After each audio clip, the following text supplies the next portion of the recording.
আজ সকালবেলায় ঘুম থেকে উঠে ট্রেনের জন্য অপেক্ষা করছি, কিন্তু একটার পর একটা মালগাড়ি পেরিয়ে যাচ্ছে।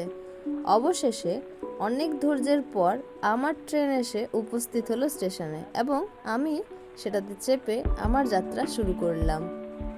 ঝাড়গ্রাম স্টেশনে পৌঁছে আমি একা একা খুব বোর হচ্ছিলাম। ঠিক সেই সময় সুজয় এসে আমায় পিক আপ করলো এবং আমরা আজকে যাচ্ছি ঝাড়গ্রাম থেকে শিলদা।